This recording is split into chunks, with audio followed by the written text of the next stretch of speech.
أهلا وسهلا بكم في هذا الويبينار. Good day. I would like to welcome you in this webinar that will be discussing this time the issue of finance and the major outcomes of COP27 on finance. This is one of a series of activities and webinars that ANND, the Arab NGO Network for Development, is conducting. Before we start this webinar directly, and before I give the floor to the two speakers, allow me to mention that today there will be a solidarity activity with the detainees, Ala Abdel Fattah, and all the political detainees in Egypt. And we will express this solidarity through wearing white shirts, white clothes, or white scarf from all the non-governmental organizations participating in COP27 in Cairo, Egypt. This is something very important to all of us, since we are people that are concerned in human rights. And this issue also will raise a very important and dangerous question to all of us. This question is about the credibility of any party, any country, any state, any organization, any individual that do not believe and take into consideration the value of the people and own and control the human rights of the people through the individual people he encounters every day. How can we believe that these parties or these states can be really interested in guaranteeing the rights of the upcoming generations? This is a real problem, a real dilemma, and I think we need to think of it seriously. And I think this is how, and this is why we know all the previous COPs and summits have failed in their commitment and have failed to stop the climate change that requires first a change in the consumption and in the supply chain, and how they have sacrificed the future of humanity and continue to threaten the planet just for the sake of the economic interest for the relevant countries, benefited countries, and the multinational companies. This is one of the main problems that we are raising. In our webinar, we will tackle the issue of funding or finance for the green development, a green economy, and in order to stop the climate change. And finance is something very important, and it was and still is as priorities of the agenda of the small and major countries, because the funding usually is required from the major countries. Also, this topic, since it's related to money and funding and capitals and interest, and this is their interest in the end, first and foremost. So this is why with us in this meeting, we will have two dear colleagues.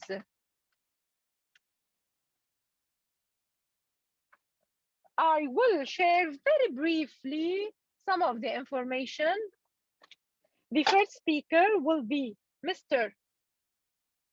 Salim Rouhana. He is the program leader for sustainable development sectors covering MENA, Mashreq countries at the World Bank, and he's residing in Beirut. He's the coordinator of water, agriculture, and urban development or urbanization and the relationships with environment at the bank. He has a master's in engineering and political science, and he's in charge, or he focuses in his work is the international relationship, diplomatic relationship, and urban planning. And he also is working in a well-recognized organization. It is an international active organization, which is the World Bank Group, and they focus on the issue of development and the issue of fighting climate change. So he will shed the light from his perspective on the issue of the finance of development in the light of COP27. The second speaker with us today will be the dear friend and colleague, Wael Gamal. He's the head of Economic and Social Rights Unit at EIPR, and he is an economic researcher, journalist, trainer, translator, or among his translations, the most important ones is a book, the book of capitalism in collaboration with Salma, and he has experience in the world of journalism. He worked with Egyptian regional and international journalism, and his contribution focus on social justice and equality and economic alternatives in Egypt and the Arab countries. The way we're going to work in this webinar will be as following. I will give the floor first to the two speakers, to the two friends, and then I will start by asking a question to every speaker, and they will have 10 to 15 minutes to express their opinion and to shed the light on some of the points that they want to talk about. I will intervene very harshly and strictly in the 15th minute and the minute 15. In this webinar, our dear colleague at ANND, Faiza Yassin, will facilitate with me this webinar.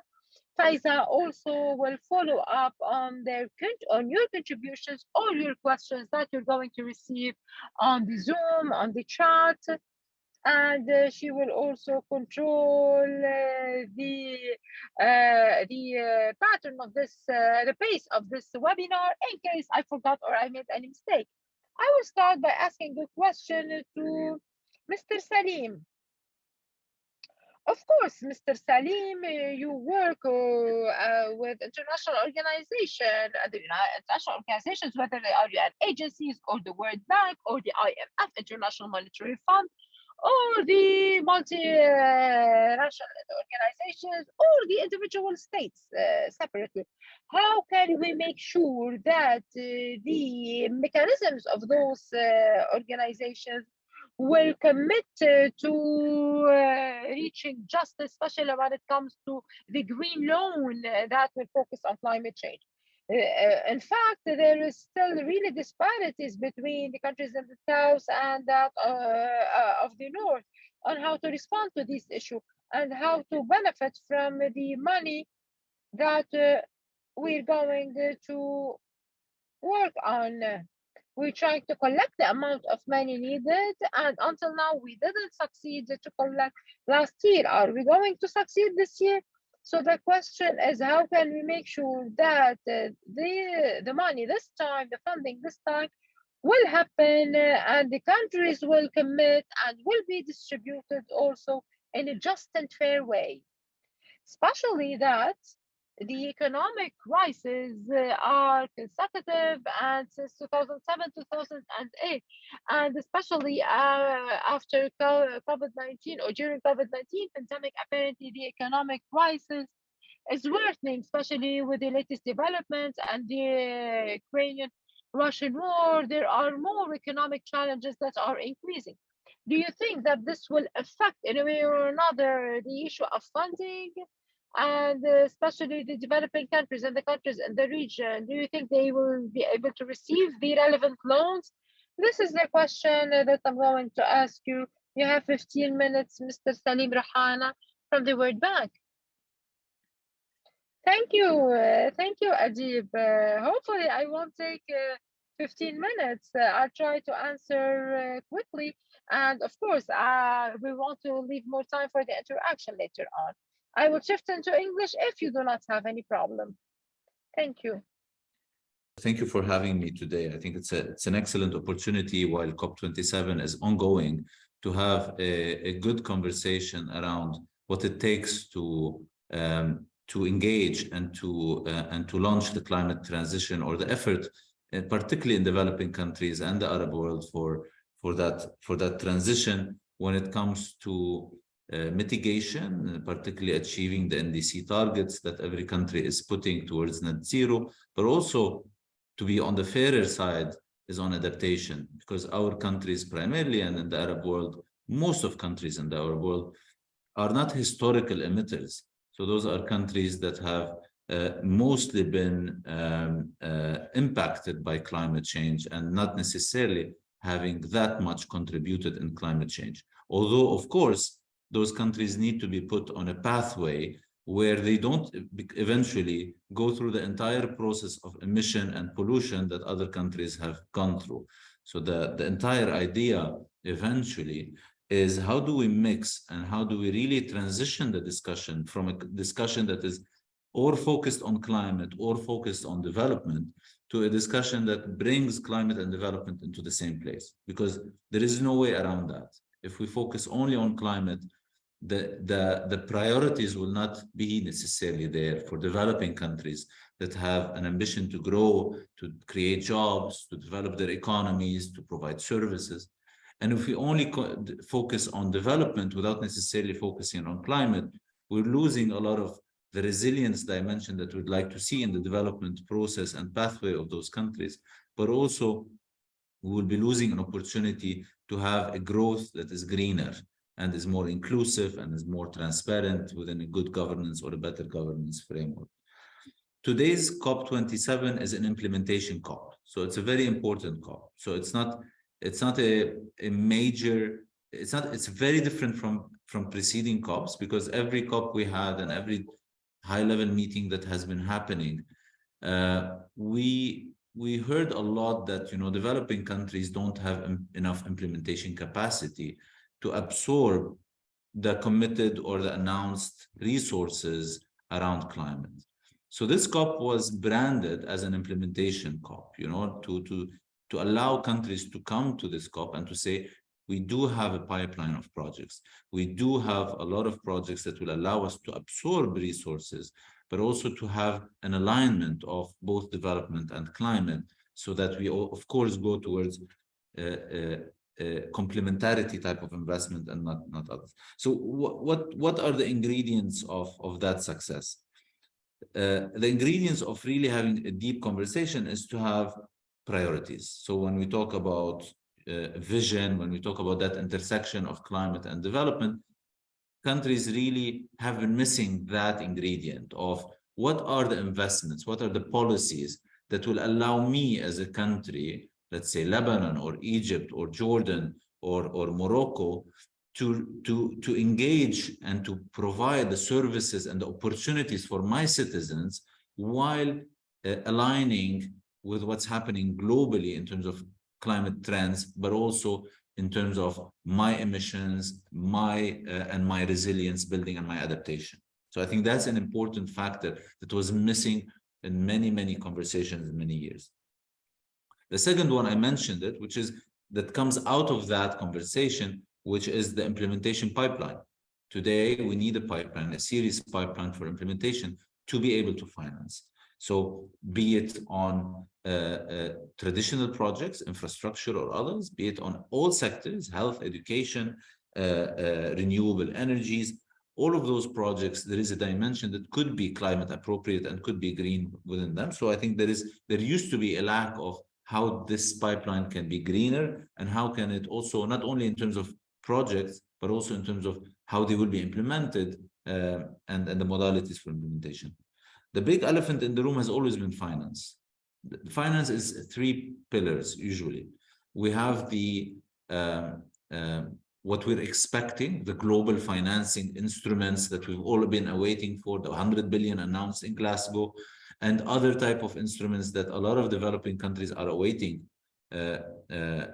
thoroughly.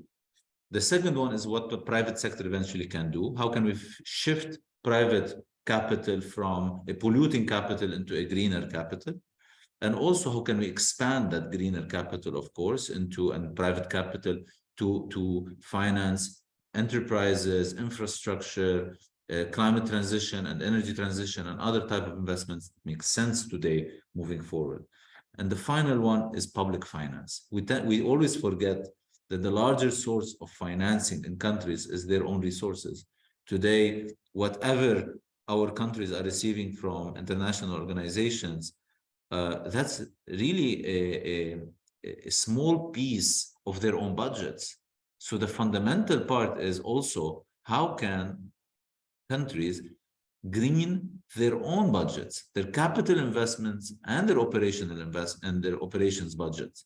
It's not only about, well, if we don't have international development resources, of course, which is very important, we don't do anything. No, I think we also need to think through the entire architecture of green and climate finance, including national and national budgets. And I think that's extremely important. The final ingredient that I would like to mention is leadership, inclusion, and governance.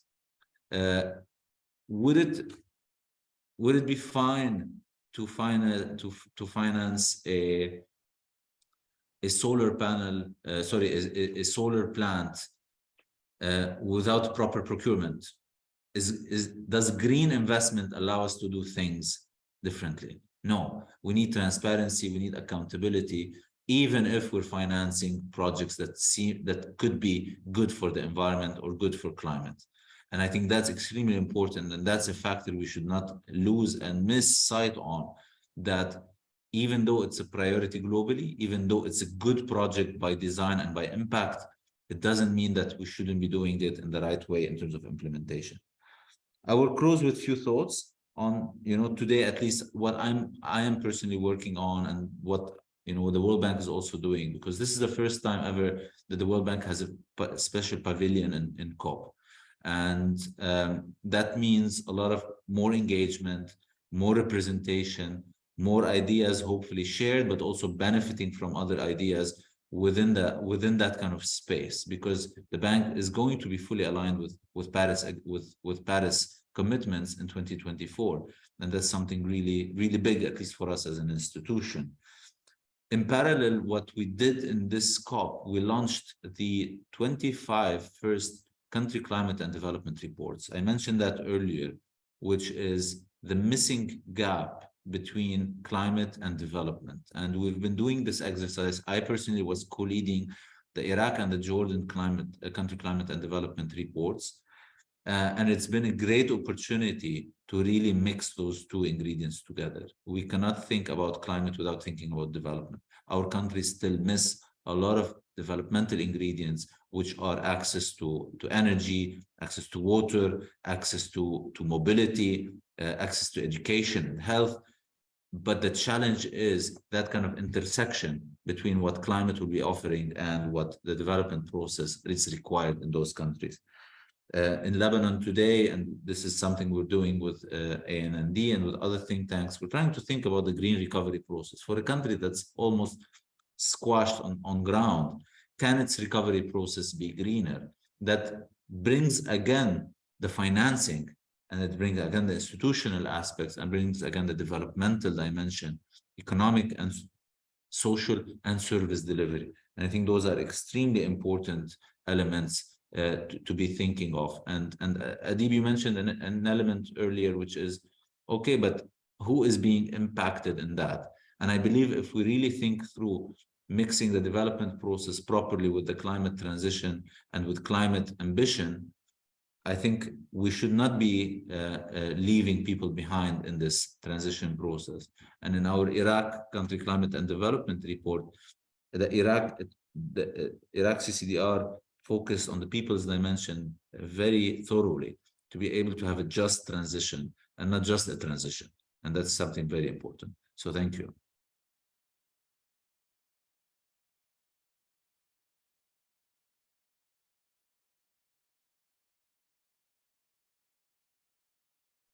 Thank you, Salim. You have raised quite important issues.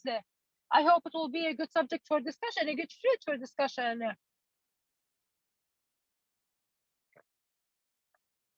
Especially the issue of adaptation is not only related to adaptation, it's a post-adaptation with the impact. It's a pre-adaptation for the policies, so that this dimension related to environment and climate change will be integrated in the policies, as well as the social dimension and other dimensions also that will be integrated. Of course, whether this issue related to investment, to a small project, or related to economic and social policies, or a complete comprehensive reconstruction process, as it is the situation in Lebanon, in the example that you have given. Thank you. We will discuss these issues later on with the participants. Now, allow me to move to the dear colleague Wael.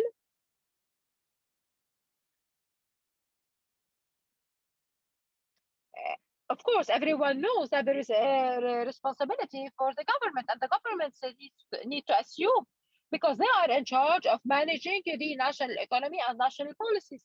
And also, as Salim has said, this topic is related to the budget of the countries and their resources, not only considering that these policies can be as we want and commit to the climate criteria only. The question, Wael, is if we want to study the policies and the tools and the performance and the background that we build the policies of the countries in the Arab region, and how can we approach, how these countries can approach these issues, because the governments are decision makers. How can they approach the issue of reducing emissions or to adapt the economy in a way that meet with the objectives of climate change, especially that the impact of climate change is really huge, whether it comes to water, energy, food security, and especially in the coastal areas that will be greatly affected with the increase of the water oceans. And do you think we need a framework, analytical framework and analytical tools that will help us to design policies that will go in the right direction and can be alternative or amend the existing policies? So the question is constitutes of two issues. First, what are these policies and how do you assess them, how to evaluate them? And the second question, what can we do for these policies to be more adaptable and to be able to save the future of humanity and the planet? Well, the floor is yours. Good day. Allow me to thank Arab NGO Network for Development, ANND, for discussing this highly important issue. I will talk and I'll try to focus on your questions, deep, of course. I will talk about 5 points. Some of them are interlinked together and related to the questions. First, where are we now? Where do we stand? Where the beginning of COP27, which is, as Salim has said, it's an implementation COP. And second, what's needed from the finance? Yesterday, the theme of the day was finance. And this is why there was deep discussions on the main issues and main topics. Of course, the negotiations will continue. And concerning some of the expectations, we'll focus on them. And third, general conclusions based on the paradigm of environment in general and climate change in particular, and the market-led solutions. And the fourth point is a quick studying of the Arab world and the funding, especially in Egypt and the Arab world in particular. And also we're going to work and discuss the different approaches in dealing with the social change. If we want to focus on it, and if it was entered from the good perspective and the right perspective, first there's the issue of development. I agree with my colleague, not only climate change, the development also, because things are interlinked. Funding here is a tool, finance is a tool, not the objective.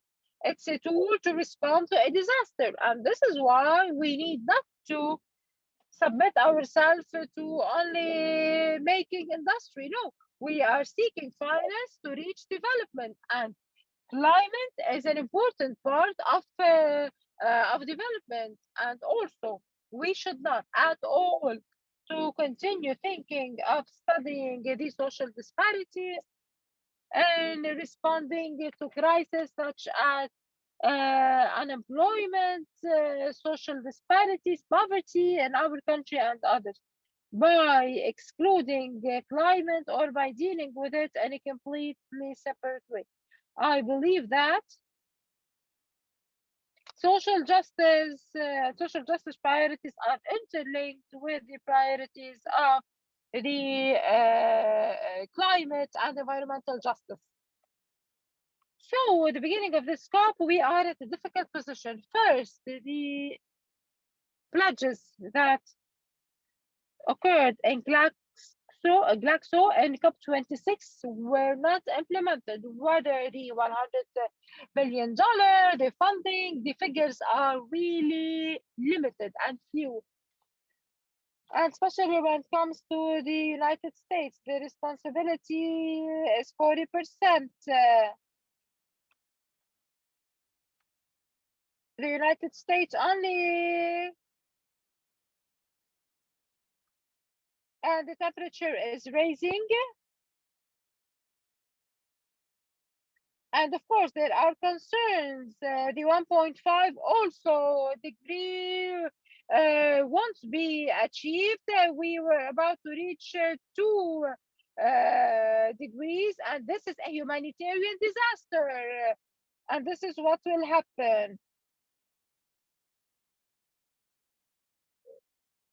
So the estimation of the developing countries, and here we're talking about not committing to $1 billion, but here the estimation is between $1 trillion per year. And there is a study that was published by Stern on the occasion of COP, and they're working on the issue of climate change. They say the figure is $2 trillion per year in the developing countries to be able to meet with the priorities and to meet with their requirements and responding to climate change and to keep the temperature of the land in their countries.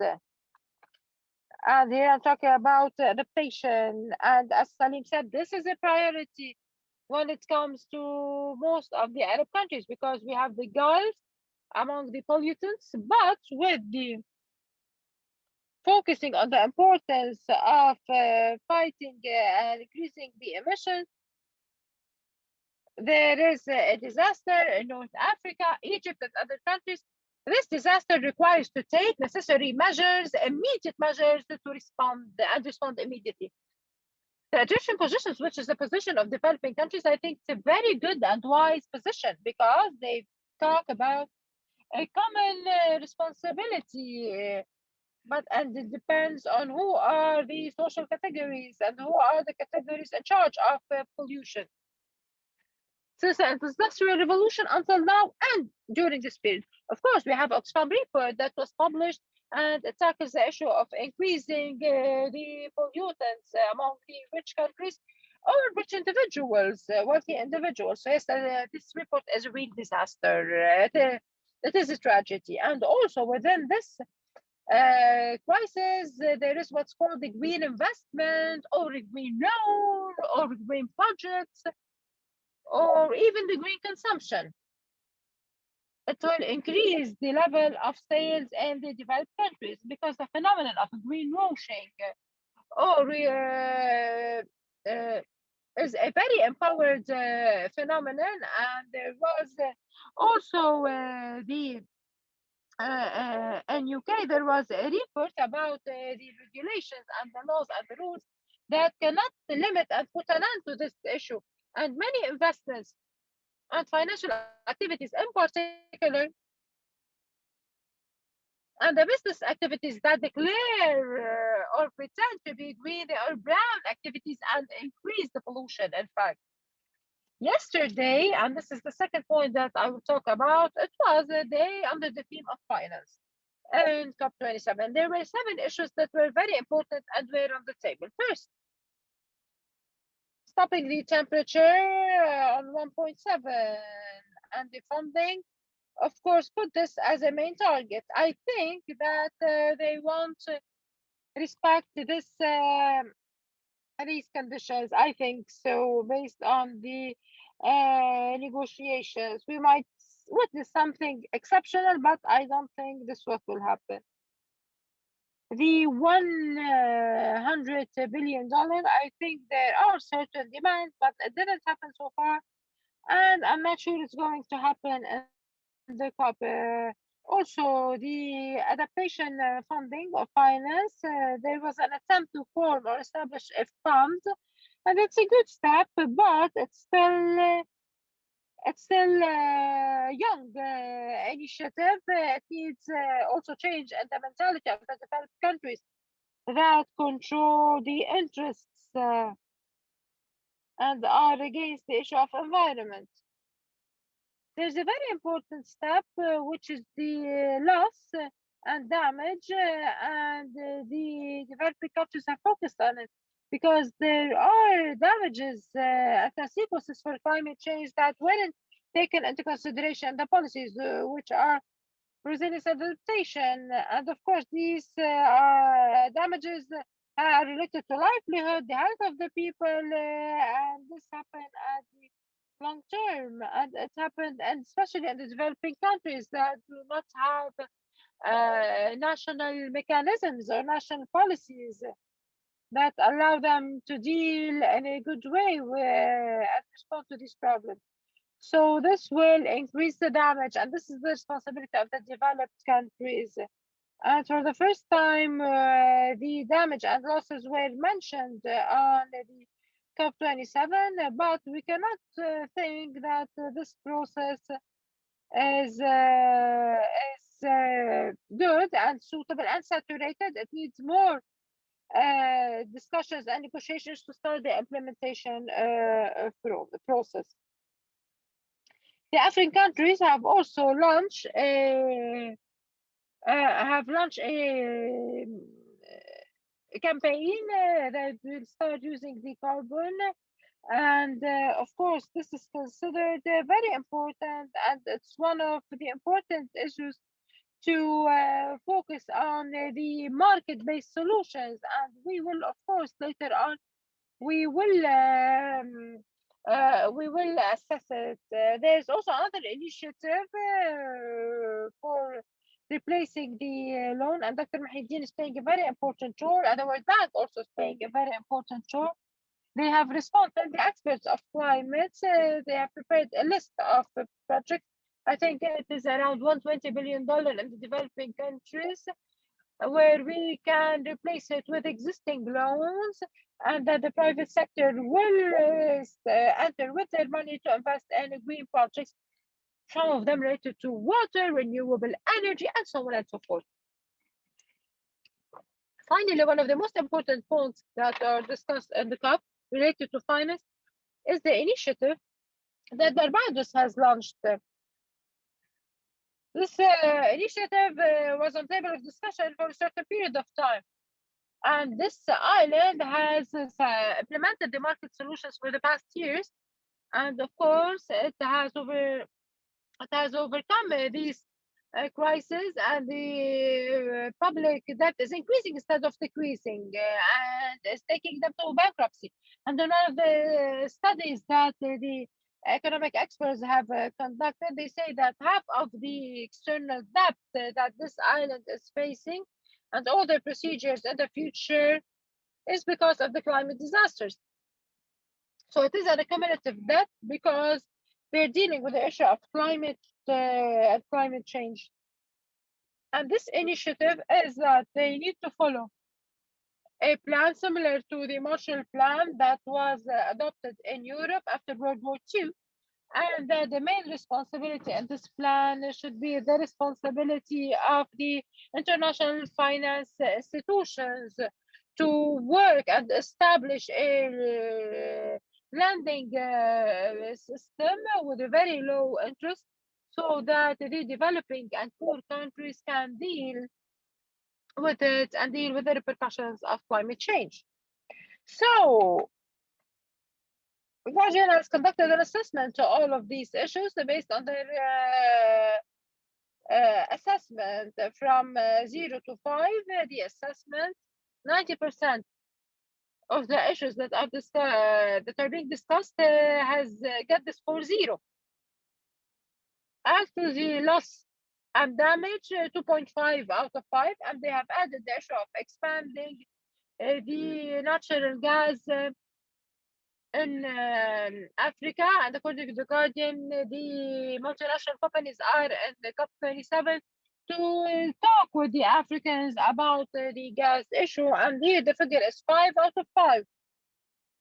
those companies will come up with deals related to the gas, and this is against all the general perspectives that lead to reducing the global temperatures, especially the investments within the Ukrainian crisis and the war is really being undermined, and the profits for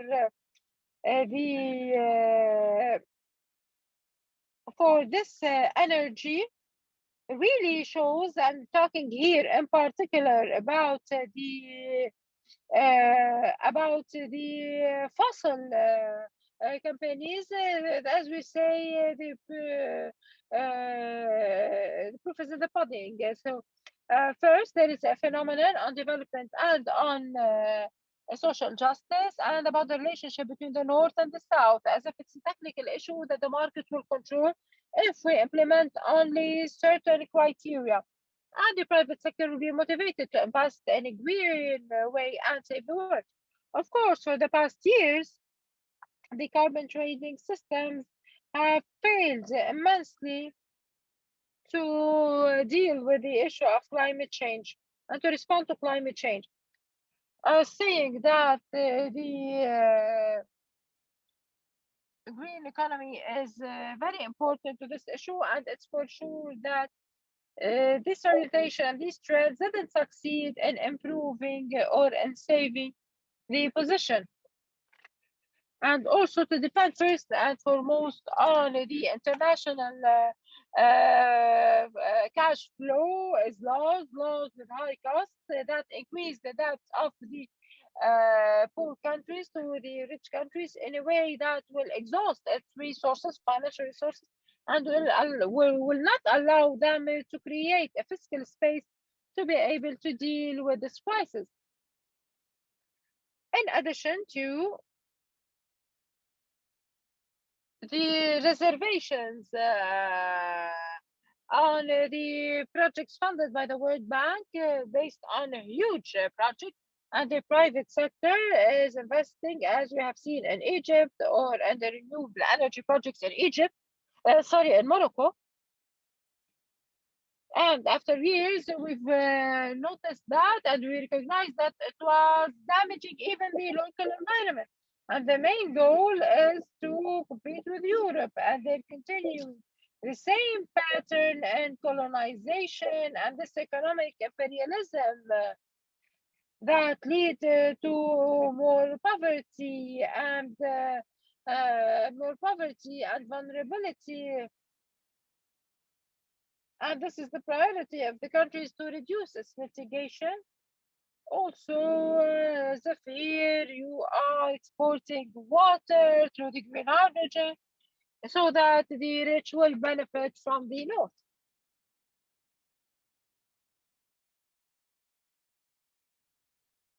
So you have 15 minutes. Since Salim has summarized, just one last idea for the coming 2 or 3 minutes, and we will return to your points in the discussion. The Arab world is focusing on the market-led solutions. I'm talking about the Arab world do not know how to respond to climate change in comparison to the whole world, and they have a bad experience when it comes to the social injustice and economic injustice. I just want to give an example. Tending to start the green loan in Egypt, it already started with the green bonds in 2019, but the points that Salim has talked about, transparency and accountability, and political and social accountability, and also the green evaluation.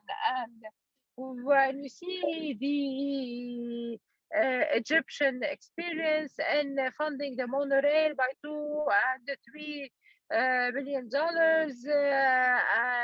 at a time, just at a time where there is a poverty, and just to work on promoting the transportation for the wealthy and rich people. So this kind of changes that an environmental study or a social dialogue were made with the real people And also the financial impact was not studied also. Egypt and the whole world are thinking of environment and climate change as a source of loan and investment and green investment, regardless of the repercussions of development. And here we really need to finish the issue of climate change from the to go back with the funding, and I totally agree with the state, and this is what Salim talked about. One of the tools to deal with the whole world and the Arab world. Thank you.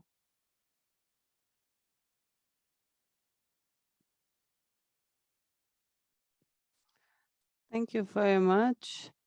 The COP27 related presentations are very interesting, and I call the participants who are remotely connected to start asking questions and providing contributions. Faiza will be following up on this, but let me also allow some more space for discussion. My question to you, Salim, what we've just heard is a realistic criticism of the situation, and at the same time, it's a criticism of the climate change philosophy and how to address it, especially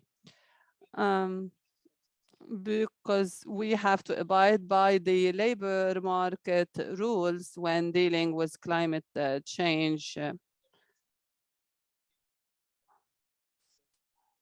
We've previously seen a lot of tools and the results are not so encouraging. My question to you, it would be great if we can get a comment from you on the efficiency use of the labor market rules and tools as an essential means to control the climate change funding and the climate change policies. Is it possible to get your comment 2 or 3, 4 minutes, especially that you've given us 4 minutes?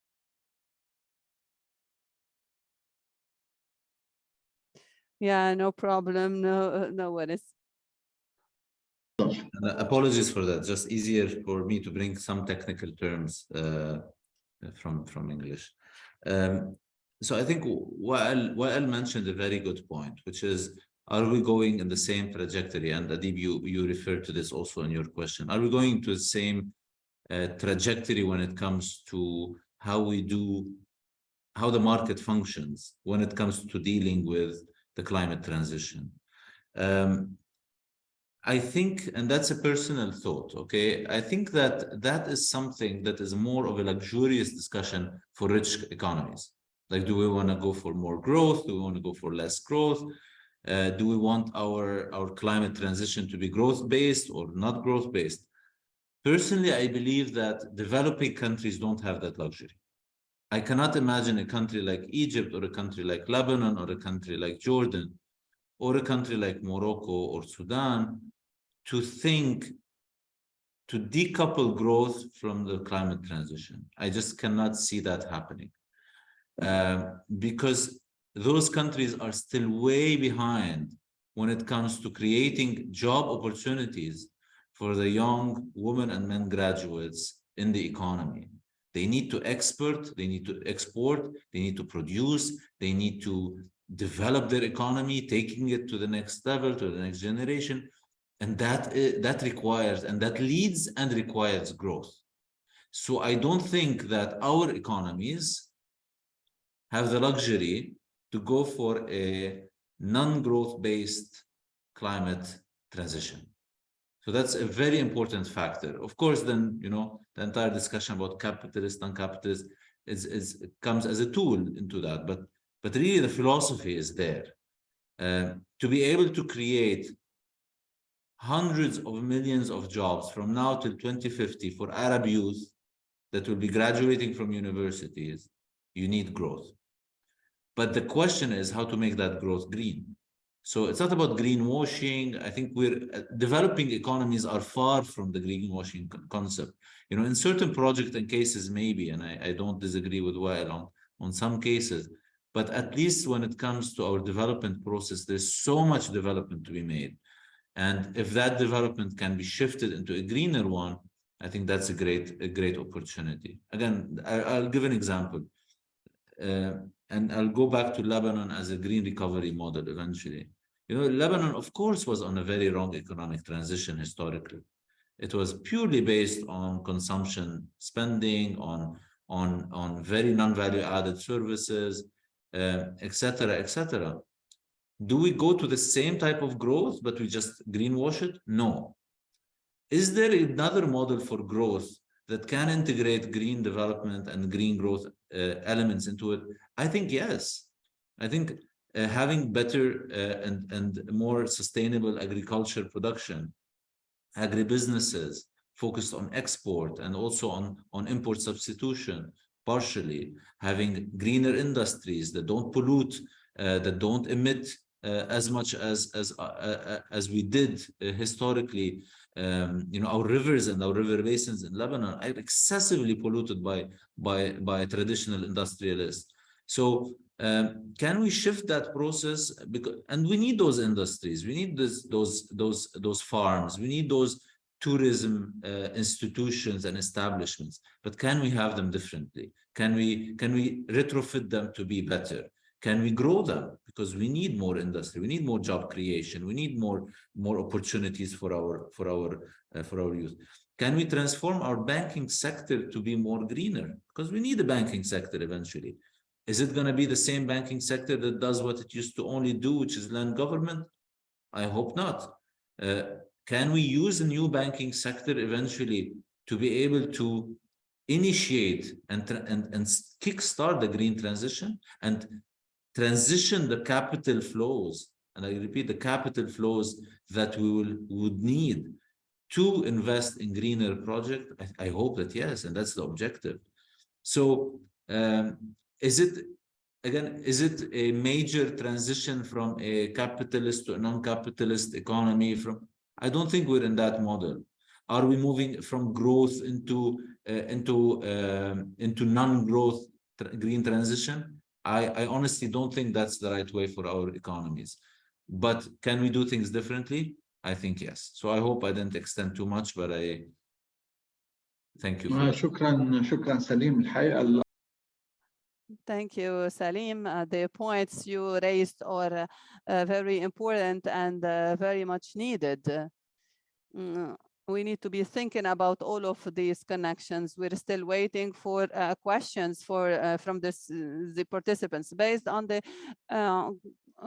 idea you brought up, you spoke about the need to ensure connections and linkages between the economy, the growth, and the climate change, as well as its requirements. Elaborated further and made connections with the social justice and the social change, which is very much needed. But let me give you an example, because I'd like to see whether Wael would like to speak more about it. And in order to give you examples from Lebanon about the governance, the political connections. So if we don't want to call it governance, let it call it the politics and the institutional governance directly. So if we take the Lebanese example, what are we saying? In the midst of the crisis, and in Lebanon, we had a big crisis affecting the fuel crisis, the traffic crisis, many problems. And there was a World Bank loan to enforce the public transport, which is one of the main demands and claims by the Lebanese society. And it turned out that the government and the parliament had taken a decision and had asked the World Bank, as part of addressing the crisis, to turn this loan from the public transport to some assistance to address the crisis. knowing that the public transport issue has a direct impact on the environment, the traffic, and the cost, because now the Lebanese people pay high costs, especially for those who do not have cars, even the middle class. Nevertheless, the policies were going in another direction. And now, when it comes to the cholera crisis in Lebanon, which also is a result of the deterioration and the infrastructure and the sewage, although a lot had been paid for that. So it's as if we are going again to the policies, the conflict of interests, and the role of governments. If we're speaking about our region, this is also the case elsewhere, because now the results of the polls in the US show Republicans' progress. And if it continues this way, we don't know if we would go back to Trump's similar decisions, which once again shows the organic relations. And we had also the Brazilian elections, whereas the Amazon forest position was very critical between the candidates. And the entire project of one of the candidates was deforestation and farm land. So, well, I don't know if you can elaborate further. You did highlight this point. It would be great if you can speak more about it, thankfully, and then we'll see whether Salim has something to add. Go ahead. I totally agree with Salim. And not all people start from the same point in dealing with this crisis, and there is a historic legacy of lack of economic equality between the North and the South. I cannot ask a country like Botswana, Sudan, Yemen, Mauritania, or even Egypt to deal with the climate change with the same mindset of the US or China, which is one of the biggest pollutants in the world.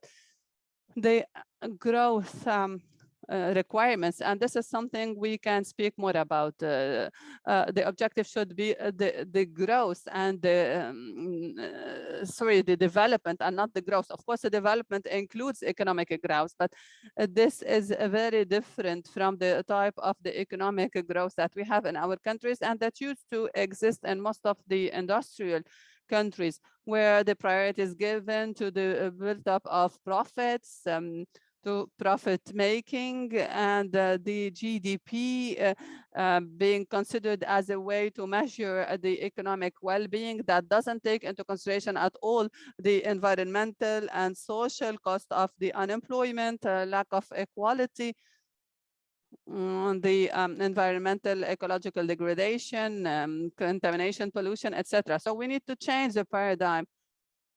We need to move on to a development-based paradigm, and it's a joint responsibility, but there are variations. Here, I need to make steps in order to get to the needed well-being based on the needs of the people living within such borders. But I think that that doesn't mean that I should take the same step of pollution that is based on endless build-up, and I think we agree on that. This is something that was adopted by countries that achieved industrialism and developed process. So I need, or it might be possible to give more priorities to the development that allows for higher capacity, human capacity development, which is considered more important than gas extraction for export. So here we need to choose which sectors for whom, based on which foundations, what is the environmental impact internally and externally. And here I totally agree with you, because some countries which adopt local policies that are against the environment, and at the top Egypt, and the COP and the initiative we have issued statement on deforestation, which is a phenomenon that accompanies the urban planning, and that's in the past 3 years. It is an ongoing process, and you do it while you say that you're pushing developing countries to get funds from other countries in order to face the climate change. So here you're in front of two options. If there is a government that has this on its agenda first, its local policies should not go in a contradictory direction.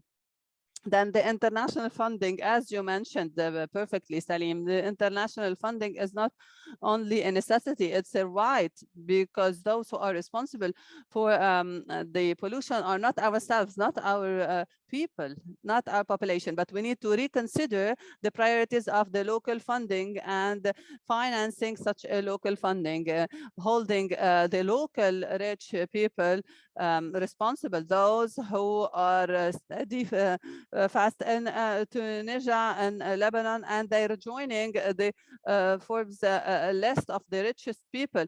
They need to be held accountable, and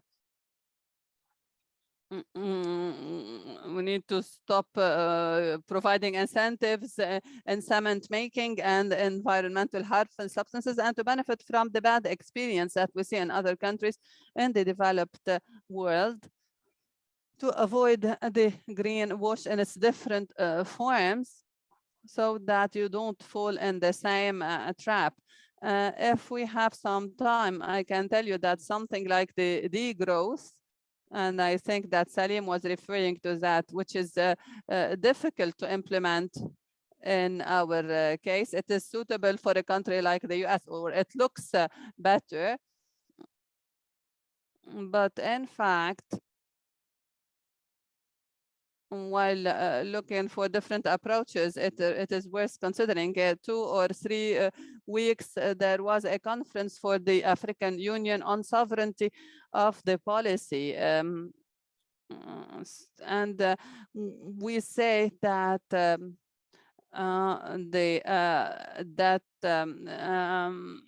writing off and other means might be ways to draw the attention to inclusive care, types of economic solidarity and other forms.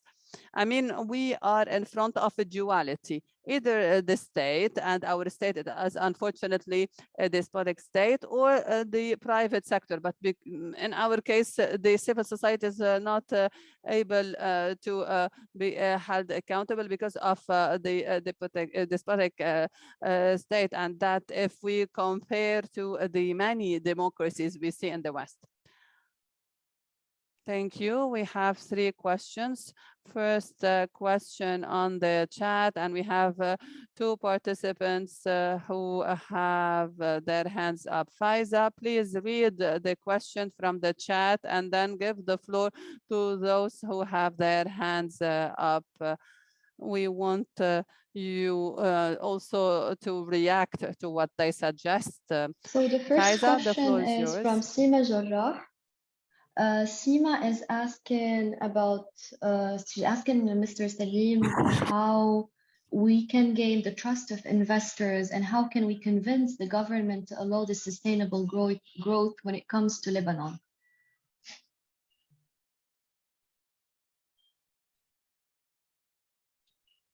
منتابع كان ناخذ السؤالين كمان من الرافعين ايدهم بليز فايزة. All right, yes, Faiza, sure. let's so listen to those who have their hands up also. Hand is by Silvana Lais, so I'm going to allow her to talk.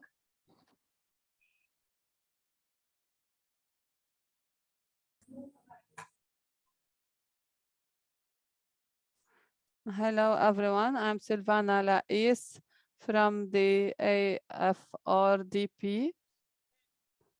I have followed up on your presentations, Dr. Salim and Wael, with very much attention, and I have questions related to how countries which suggest solutions for the climate transition that we are referring to. How do you guarantee that suggestions are covered, and how do you make sure that the people with disabilities are included in the climate transition, knowing that the people with disabilities are more vulnerable than any other community members, especially when it comes to the impact of the climate change with disasters, etc. When I hear you speaking about growth and development, I ask and I wonder, a while ago, Mr. Adib had given an example on the public transport. I wonder, how do we in the policy and tools design, and most importantly in the governance, how do we take into account the standards,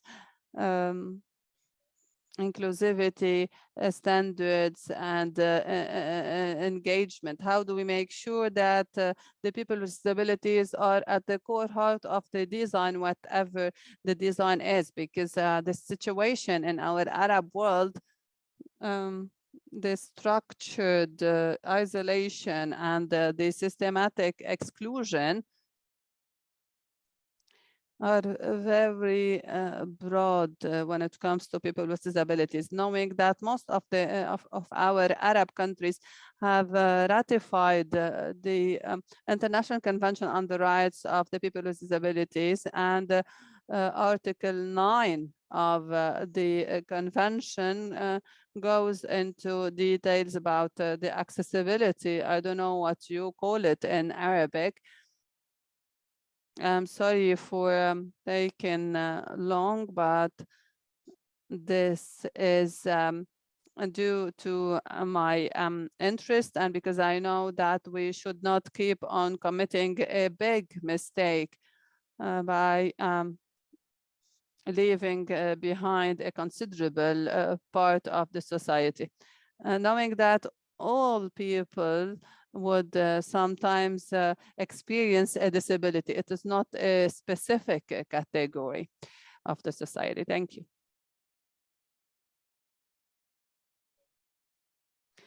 Faiza, the second participant, please, who's asking for the floor.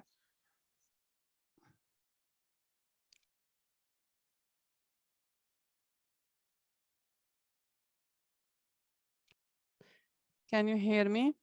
Okay, thank you. Thank you very much, Gamal and Salim. Thank you, Adib, as well, for the great insights and for the important focus on the funding dimensions and the relationship between the national policies as well as the international policies. But my question is, in light of the challenges that Salim and Wael highlighted, and you as well, Adib, when you referred to the governance or the policy in our case, in our countries, not only in Egypt, but in most of the countries of North Africa, we know that corruption is one of the main barriers and obstacles that exacerbate the situation when it comes to the green transition, and when it comes to having climate at the core heart of the development policies. Another thing, in light of the nature of the governance in our countries, so far our countries are the despotic countries that aim at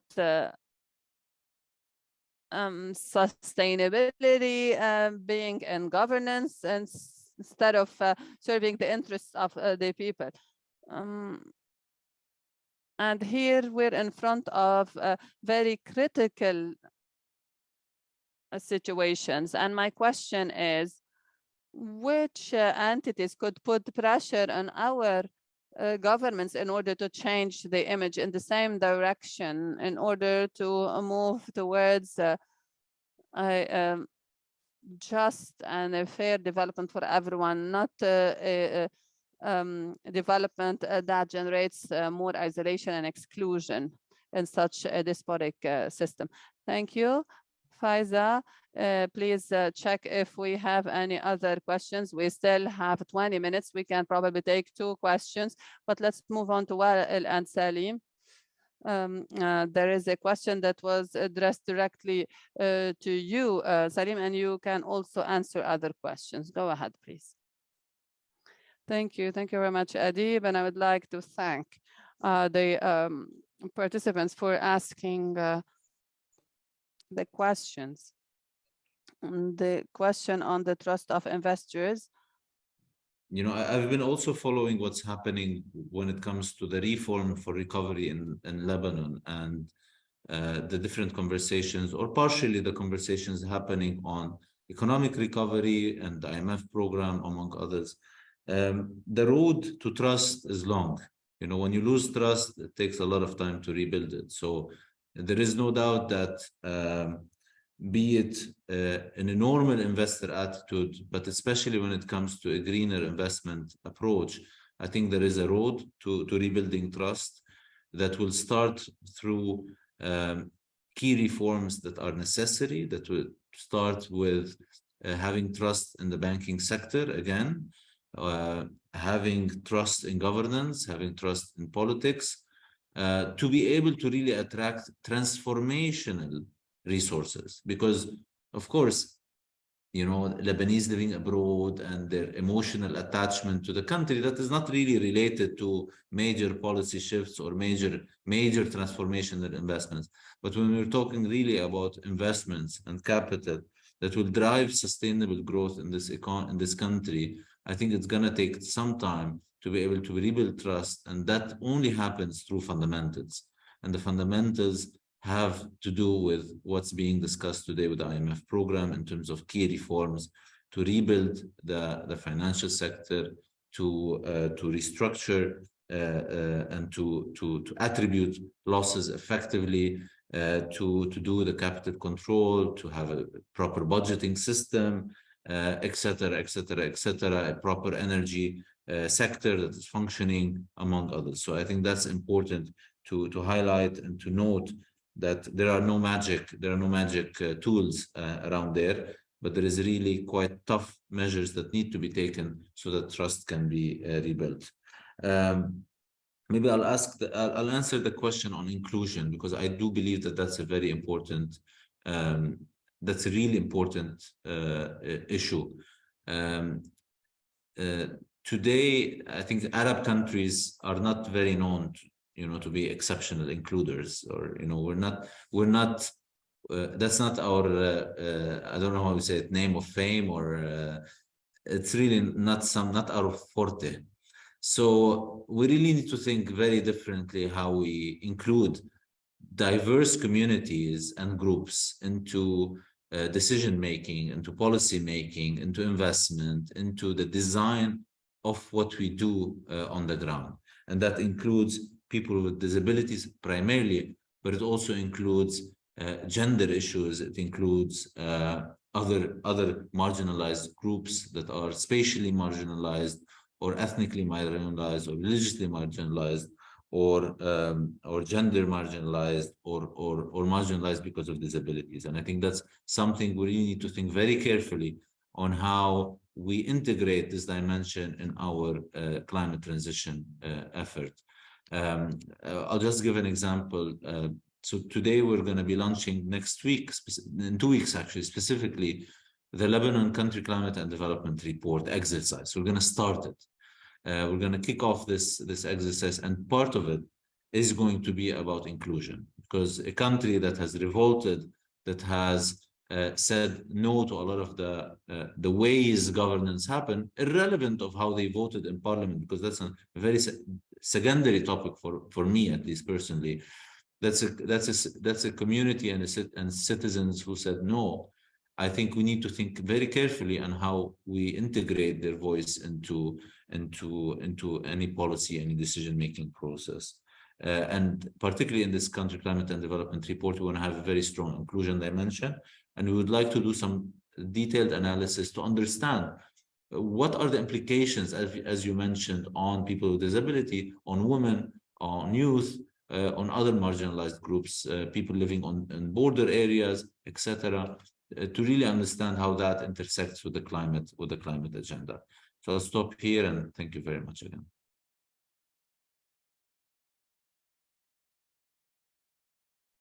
Thank you, Salim. Wael, there is a question to you. How would donors and countries guarantee the disbursement of loans and grants to developing countries on the climate adaptation? And Egypt in particular has a negative experience with previous grants. For example, the coastal cities adaptation to the change in the sea level. How does Egypt look serious? To what extent is it serious in dealing with the climate justice issue? I think that since the beginning, we've agreed that the climate change issue is very much linked to the social, political, and economic balance in the communities and the different entities, as well as their different positions. The economic and social discrepancies that exacerbate the differences. So despotism, democracy, internal investment.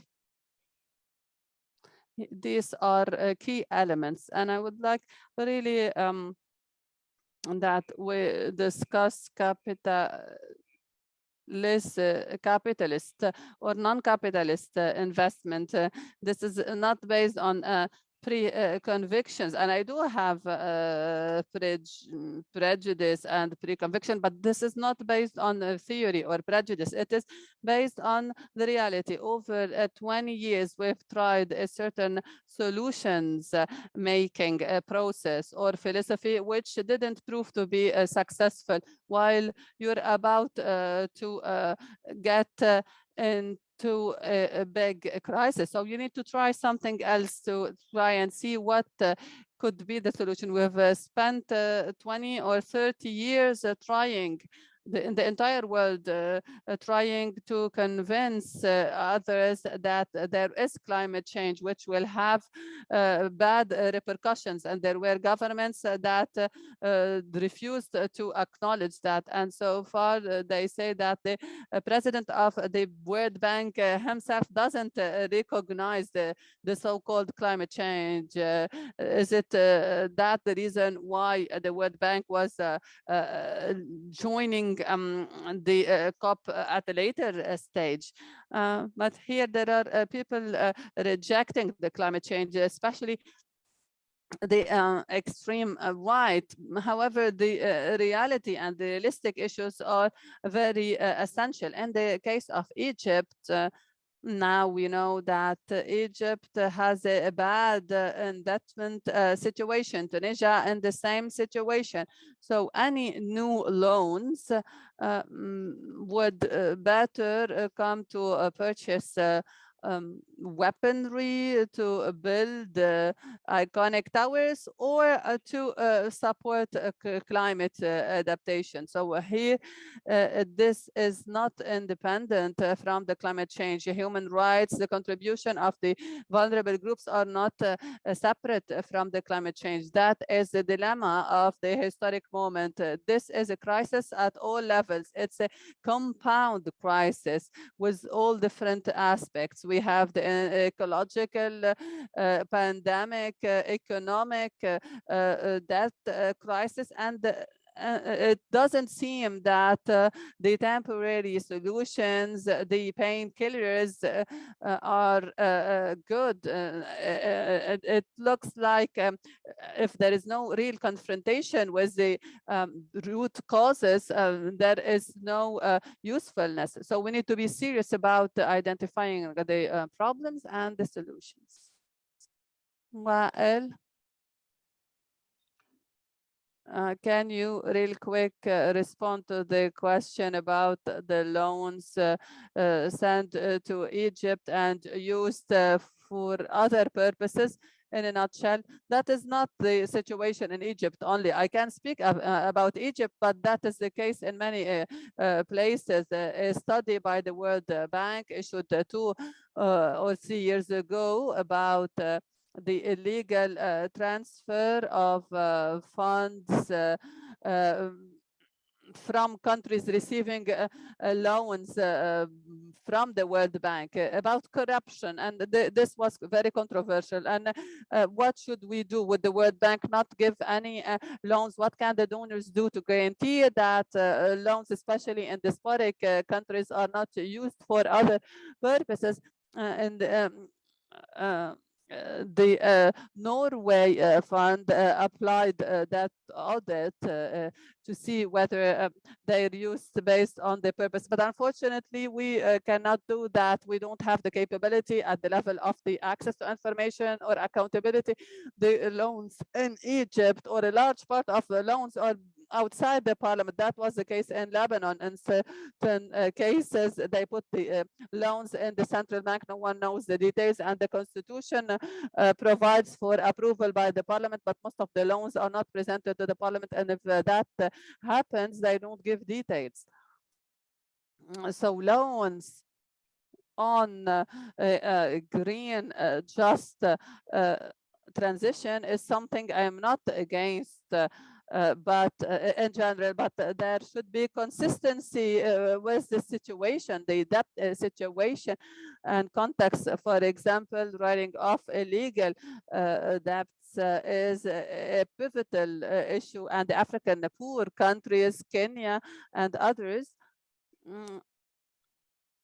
are in very, very critical situations because their resources for long periods of time are under stress, and then you have to move on while you have debts that you cannot settle, and you're not able to apply any positive national policies if you want to do that because of the lack of the financial space that you might have.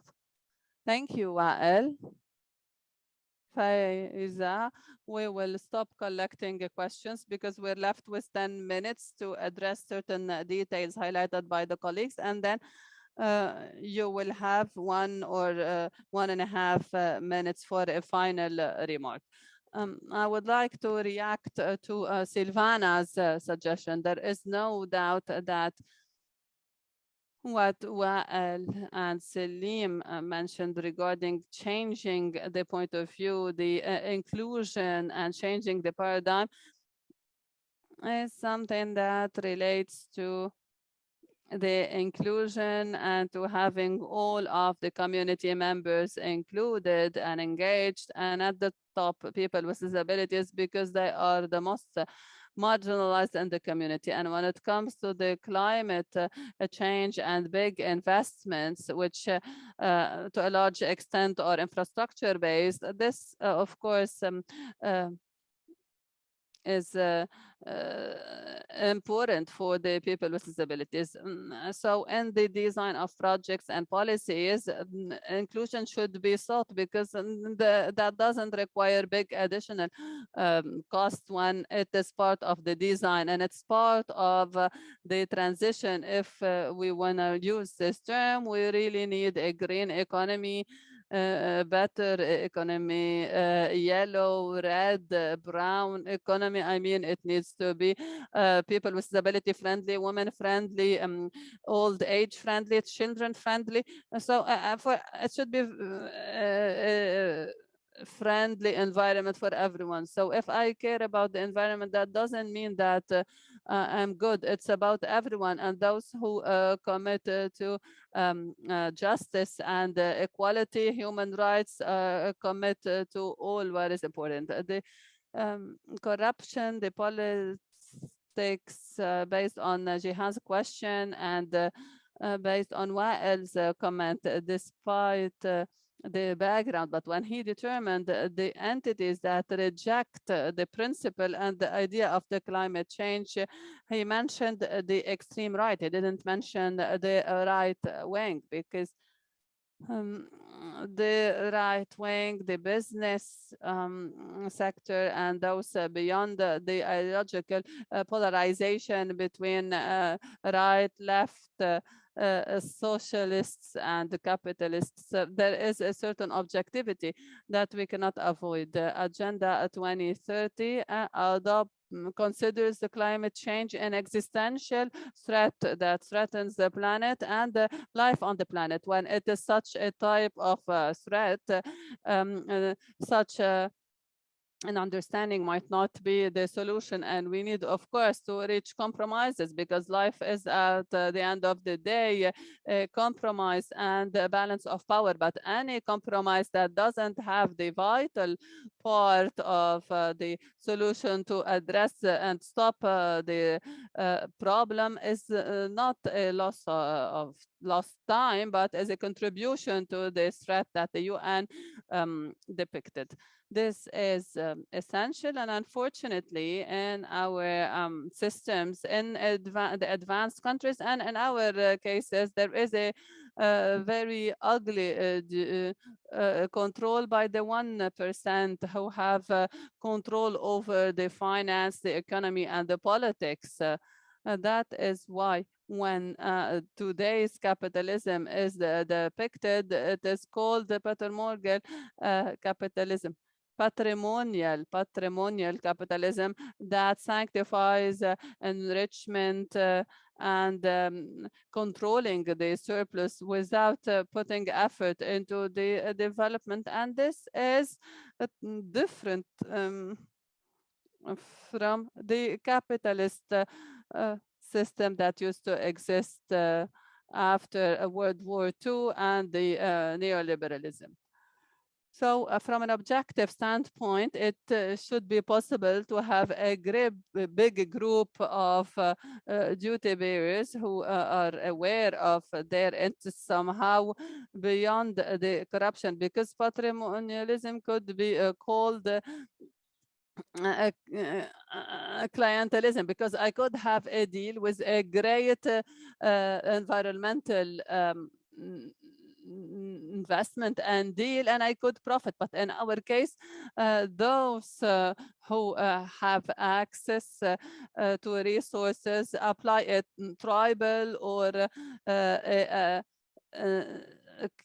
cloud-based approach and conduct. It's a short-term vision, and it's a clientelism-based approach. We can have conferences, COP, and great discourses, but at the end of the day, the projects that are supported with hundreds of billions of dollars, or for example, the Neon type, a new city in Egypt, Dubai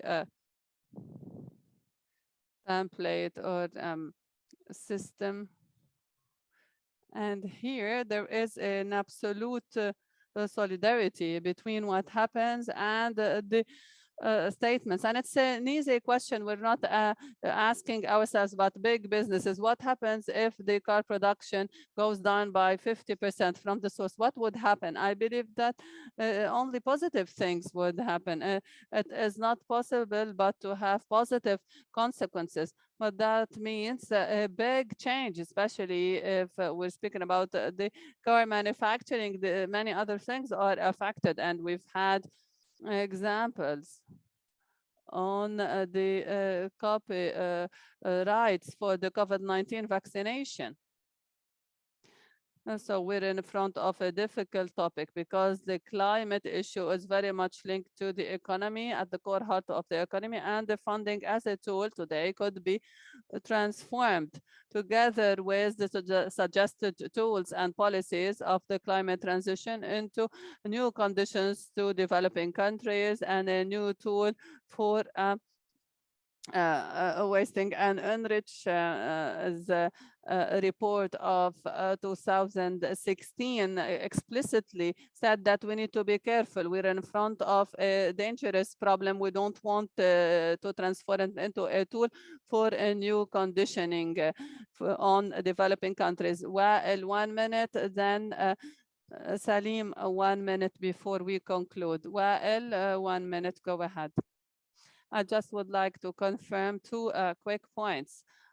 First, it is true that the problem of the Arab world now is that we are lagging behind, which means we start repeating old problems. For instance, giving the development manufacturing to the leadership. As you mentioned, the development sector has a short vision range. It is probably the sector which has no consistency with the climate transition, and from an economic perspective, it is important to put the funding as a tool and move it away from the leadership level. Another thing, the word disaster, which makes the question more difficult, is we used to say that we're all on the same planet and we will be all impacted. But in the last couple of